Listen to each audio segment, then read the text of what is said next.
it's easy to come up with a plan. It's easy to come up with funding. It's easy to pour money into a space. What takes a little bit more effort and coordination is coming up with the programming to execute in that space, because neither can exist without the other.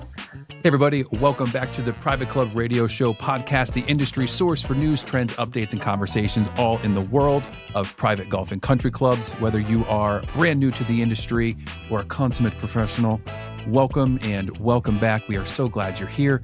I'm your host, Denny Corby. This episode, which probably when this comes out will be along some other episodes, I've been digging more into city clubs. I love city clubs. They think they're so cool. They're so much fun. And based off the conversations I've been having, they are having a comeback and a resurgence, if you will. And I am very excited about it. Going to be bringing on Jay Hingsbergen he's the general manager of the University Club of Cincinnati. Super stoked to bring him on, doing a lot of cool things over there, and excited for him to share about that. Before we go on, if you're enjoying the content, a like, share, subscribe. Costs nothing. It means the absolute world. Whether you're following on Apple Podcasts, subscribe on Spotify, wherever you're at. Sign up for our newsletter, privateclubradio.com. If you're not already signed up, it pops right up. And before we get to the episode, a quick little note from some of our show partners here on the channel. We have Golf Life Navigators, brand new to the channel. eHarmony meets Zillow. Amazing platform. It's where golf enthusiasts can go to find their dream home, their dream community, their dream place to go. And it's just like, so eHarmony meets Zillow. They upload all their information, what they want to spend, what they want their amenities wise, and it spits out to them their dream club. If you would like to be a part of this as a club, head on over to golflifenavigators.com, set up a call with Jason Becker or someone from the team. So really cool stuff. We have member vetting, our friend Paul Dank, Kenneth. If you are not doing some good fact-based member vetting for you and your club, I think you're really doing your club a disservice. If you'd like to learn more about the member vetting way, the Kenneth's way of fact-based member vetting, making sure that the people who you are letting into your club are the best people, head on over to membervetting.com. And from there, set up a call with Paul Dank. Lastly, we have our friends Concert Golf Partners, boutique owner-operators, private golf and country clubs nationwide. If you or your club is looking for some recapitalization, head on over to concertgolfpartners.com, set up a confidential phone call with Peter Nanula, see if you guys are a good fit. And last but not least, it's actually me. I'm one of the show partners, Denny Corby. If you or your club is looking for one of the most fun member event nights you can have, the Denny Corby experience. There's magic, mindery, and comedy. There's excitement. There's mystery. Also, there's magic. It is an absolute blast from start to finish. From the moment people show up to the time they leave, we have a good time. You want to learn more? DennyCorby.com. But now let's welcome to the show, to Private Club Radio, one of the best names in club management, Jay Hingsbergen. Jay, how's it going? Great. Thank you for having me, Denny. What's the background of your name? Oh, that's a good question. I think my dad once said Hingsbergen, Hingsbergen, meaning city-dwelling mountain folk, maybe. Great-granddad Conrad Hingsbergen immigrated here from Amsterdam as a cooper. So naturally, I'm working with spirits daily. No, it's a wonderful name. Love the name. I liked when we chatted because you've been only at a few clubs, right? This is your second club. You got into clubs early and stuck with them and have long tenure. So you were at the Cincinnati Country Club for, what was it, over 10 years, 12 years? You were 15 years at one club, which is a long time. You started as busser, server? Yeah, I started as a busboy, first job out of high school. And at that point in my life, it was just cash. I wanted a PlayStation. I maybe wanted a car. I wasn't very long-term about it at 15. But I really enjoyed it. I kept with it through college, and pretty soon I realized I really liked being on my feet. I really liked interacting with people, and I really liked the opportunity to mentor and train others. So the private club industry was really a perfect fit for me, as I did kind of grow up in it. So I was at Cincinnati Country Club for about 15 years, starting as a busboy and leaving as director of food and beverage operations, and the purchasing and inventory manager. I went to another local country club, Los Santiville Country Club, where I helped guide them through a sizable capital project to expand their outdoor dining, ready them for an irrigation project, and help increase their optimization of food and beverage. Um, and not before long, I was asked to come down to the University Club to interview to be their general manager, on the tail of a GM who had been here for about 15 years and was ready to retire and move in a different direction with his life. So um, it's been kind of a similar set of circumstances here, and it's kind of amazing to witness firsthand at three different clubs the same types of transformations, really just bringing food and beverage trends up to speed, renovating spaces to become more relevant, and to attract a younger membership, and focusing on some of the trends that we see around the country and here in Cincinnati, which has become quite the hotspot for food and beverage. What's it like taking over the reins of somebody who's been there for 15 years? That's got to be tough, especially like at a city club as well. I feel like it's a little nichier and they're a little bit more tight knit sometimes. So what's that like filling those shoes? Yeah, it's a bit different. It's you can't replace the person that has been there. I mean, I feel like club management is just such a unique skill set. Everybody has different paths to that general manager role, and we all bring different strengths to that role. Whether you're a golf pro or the accountant or from food and beverage. So it's different stepping into a team that's been well established. It's also a good thing to step into a team that's well established. It means the club's been doing right for so long. But being of a different generation, I see things differently. I see technological needs. I see the trends in food and beverage a little bit different as they are aimed at the mid 40 somethings. And you really just have to do what you have to do with any other new position, get to know your people, get to know them really well, and kind of comb through everyone's attributes, everybody's strengths, and make sure you have that established team built. We've had some turnover of longer term positions in the last year and a half. So that's one drawback, I'd say. But about half of those folks that were over 15 years have stayed with us and have always kept a developing mindset that this is an industry of constant changes and constant changing demands, and we've got to stay on our toes, and we have to always be ready to meet members' expectations, same and changing. What weren't you ready for coming into a city club? Like, were there any like you're like, whoa, did not expect this, or was it fairly were you pretty much ready and everything was kind of what you Well, thought? I think after going from a larger club like Cincinnati Country Club, which has a large social membership or members that use their club socially. The previous club I was at, Los Sandoval, is a bit smaller, not quite as well capitalized. So I had a lot of growth in that position, just learning how to prioritize when it comes to infrastructure versus the things that we think are really cool or might increase throughput for the club. So it's been a little bit more of the same as in that regard. I'd say the biggest difference is you can't justify charging quite as high of dues when you don't have a golf course and a pool to maintain or tennis courts to maintain, which means that we just have to run more efficiently and we just have to be a little bit more capital conscious. Now, could be a dumb question, but just got to ask anyway. Do people have to be a graduate of the University of Cincinnati to be a member, or can anybody be a member? No. The only requirement is that you have 2 years of college education.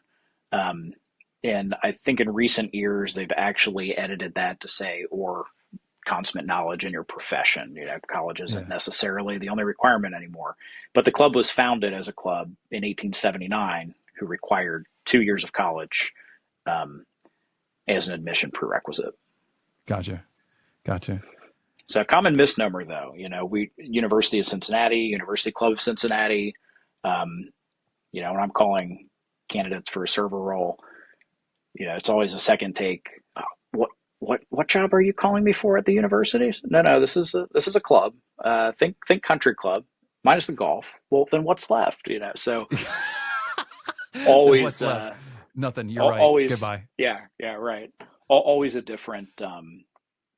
always a different approach. But no, university clubs sprung up in the late 1800s when universities were centralized in the East Coast, and people who were college educated wanted to have a space to intermingle with other college educated folks. And they've developed today where it is more of a social amenity, like I'd say the country clubs are as well. Um, and especially since COVID, we have to do a better job at doing what people cannot complete at their homes by themselves. That's something I always preach to my team. Um, Food's been like that for a while, right? You can't just grill a burger like you'd grill out back, but now even more so with cocktails, with your wine selections. We have to be able to get our hands on products that are exclusive, and we have to leverage our relationships to get those things here. And we have to be able to put the time and the effort and the forethought into making syrups and tinctures and other ingredients that isn't just your bourbon on the rocks or your gin and tonic like anybody can make at home. That has become less and less popular as people are so much more value conscious and people are so much more socially conscious given the 3 months of lockdown we all endured. How 3 months? I think a little bit longer than that. No. Well, I don't know. I guess in Ohio, it was a very strict kind of 3 months. And after that, it was kind of like, okay, we can wave from 6 feet apart. But Yeah. No, but this regardless, brings that us to period why. just, I wanted to chat today, which was you were starting to take my job a little bit there, bud. Watch what you're talking about. Starting to bring up the no, but you've done some cool stuff. When you and I first chatted about bringing in because you realized the club needed good wines, good spirits, all that, but sometimes to have a on site or a sommelier or a high very high good high quality mixologist, but you found a workaround. You just outsourced them. You just brought them from the local community and just brought them in, which is genius.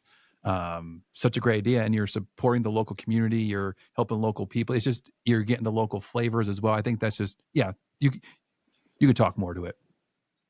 yeah, well, this fractional economy is an ever growing thing, right? There are a lot of professionals that see the value in working with multiple organizations doing the same craft, but still being diversified, where they don't just have one client. Um, and I think for the creatives, a lot of them don't like necessarily coming in and standing behind the same bar or standing in the same dining room every night. So, the way I kind of came about outsourcing a sommelier and a mixologist was really from a set of needs. Like you mentioned, our club needed increased wine selections. We needed better cocktail selections, especially given that we had this $1 million plus renovation that was getting ready to open about 6 months after I was brought to the University Club here. Um, and like I mentioned prior, the capital constraints that smaller clubs, especially city clubs without those golf course driven dues, um, have to operate under. So I was actually on Instagram one day and I saw a really cool picture of a really cool cocktail. So many of us get inspiration from Instagram or Pinterest, and because what everybody wants in food and beverage is to see people pulling their phones out, taking a picture, and posting. Look at where I'm at. So that's Yep. the atmosphere that we're trying to bring to this great new space. Um, let's get the word out there a little bit. So I'm on Instagram. I see this incredible cocktail, and this guy that's dressed to the nines and has multicolored hair and just looks like a pretty cool guy. He happens to be in Cincinnati, and we happen to have a couple of mutual friends. Since I know some people that do work in the restaurant industry locally, so I just sent him a DM and I said, "Hey, I love what you're putting out as far as cocktails go. I work at a private club. Um, can we work together? Can we explore a possible partnership? We could use some help with a cocktail operation." Because I love playing around with things like that, but my hands were tied and managing this project and really still onboarding to this new role. So he came down to the club we chatted for a bit. I told him what I wanted. I wanted a personalized cocktail menu that said that you're at the University Club, that incorporated fresh creative ingredients and had names tailored to our 140-year history of being a club. And he basically said, I can do it. And we chatted a little bit more. I just told him, got to have bourbon. We're in the Midwest. Um, Love to play on some kind of classic cocktails. The classic cocktails do go well here, but they've got to be better. And we've got to have a couple of non-alcoholic cocktails. That's really important Big nowadays. now. And so we came up to kind of a per diem agreement that he would produce these 5 cocktails, 2 NA cocktails for us, train our bar staff on how to make them, help us batch in a way that kept ingredients fresh, but also made there still be a bit of a show behind the bar, but increased efficiency as well. And he came back about 2 weeks later. We tasted through what he had created. We tweaked a couple of things, and he had all these names that just rung University Club. And so one of the cocktails he made was called the Governor's Cup, which just so simple. Like, I'm like, man, I wish I could have just come up with that, but Yeah. no way I was making a coffee syrup with chocolate bitters and blueberry agave nectar or whatnot. Ooh. So these are 3 or 4 ingredients. Takes a little bit of time behind the stove, but then you batch them. We went through the process together. He created clear build sheets for both our ingredients and our batch recipes, and then he created build sheets for behind the bar operations. So 2.5 ounces of this batch, 2 dashes of bitters, squeeze a fresh lime, shake, strain over a large ice cube.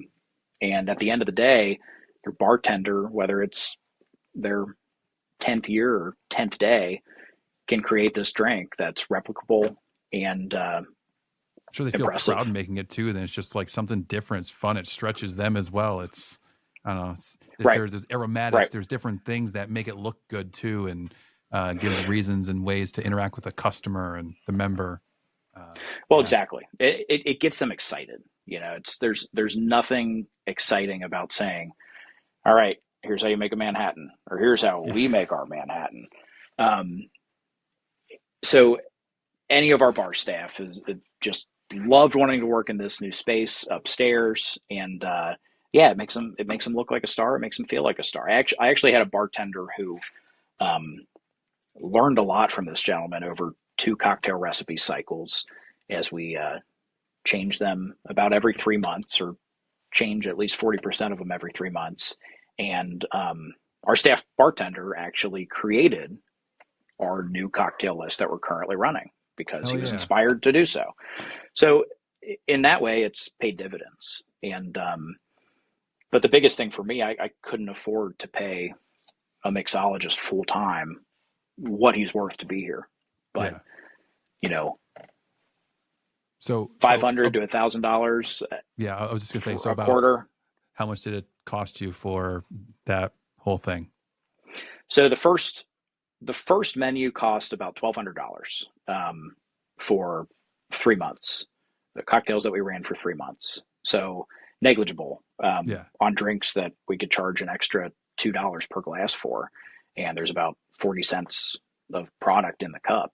But again, what's immeasurable is teaching someone, incentivizing someone to say, hey, I'm going to do this for you, because not only am I proud about these cocktails somebody else made, but I'm going to learn the craft. I'm going to spend the time doing it. And I want to be able to say that these are my recipes. So it kind of helped us home grow a mixologist too. Oh, that's cool. That's cool. And then you did the same with a sommelier then too. Right.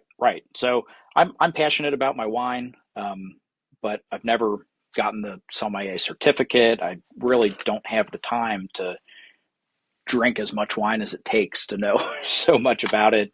I've been blessed to have experts in my periphery and work with so many different vendors, intermediaries, importers.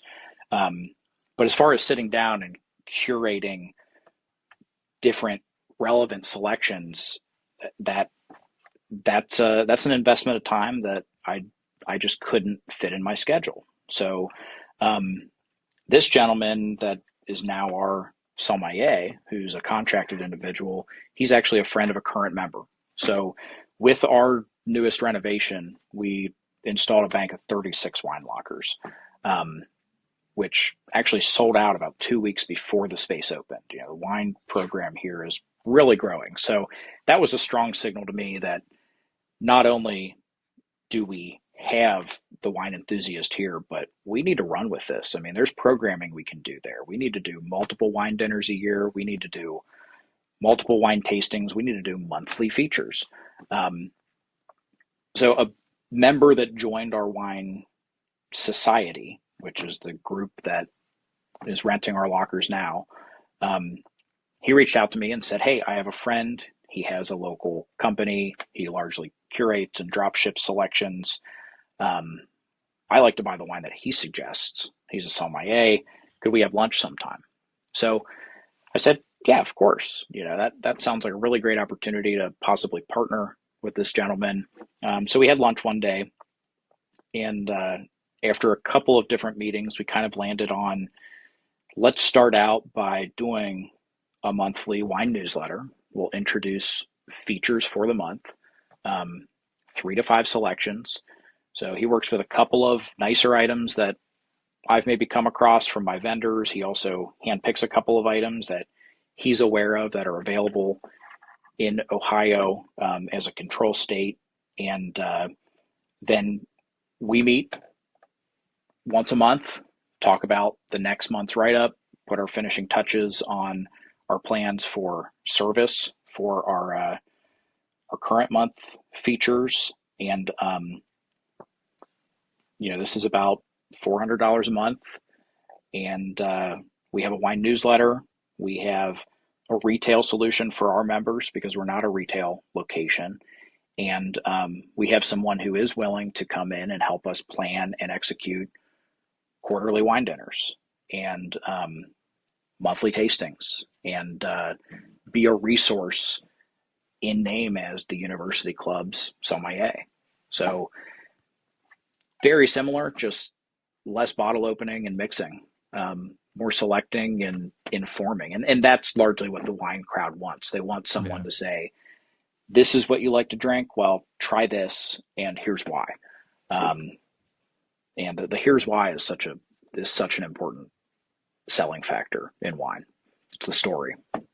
I'm sure that's paid for itself in dividends, and the members are thrilled. So, But without a doubt, I mean, again, you're talking about going from our $9 house wine to $12 or $13 a glass feature. Someone wants a glass of Chardonnay, and you say, well, would you like to try this Walter Scott from Oregon? It's our monthly feature. We're only going to have it until the end of July. Um, they're likely to say, of yeah, course, let's give it a go. And then they 100. realize, my God, a couple more dollars, I can have a much better glass than when I just walk up to the bar and ask for a Chardonnay. Um, so that's grown.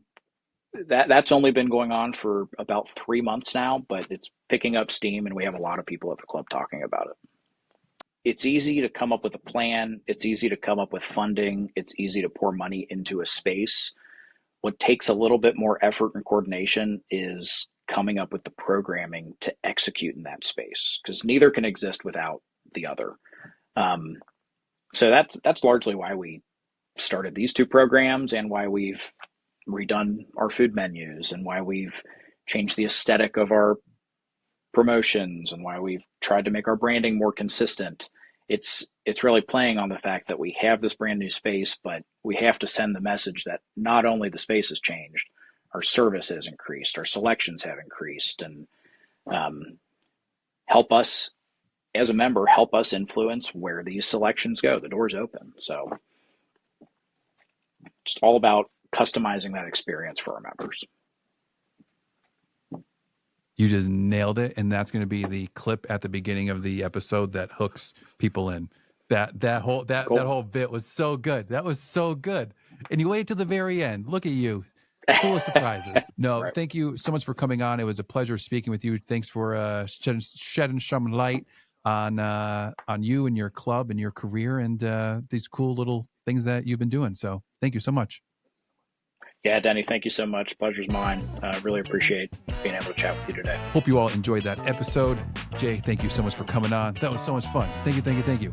If you have not done so already, like, share, subscribe, sign up for our newsletter, subscribe on YouTube podcasts, or follow on YouTube podcasts, subscribe on Spotify, wherever you consume it. Means nothing or means a lot and costs nothing. That's this episode. Hope you all enjoyed that. I'm your host, Denny Corby. Until next time, John, the Flippity Flip.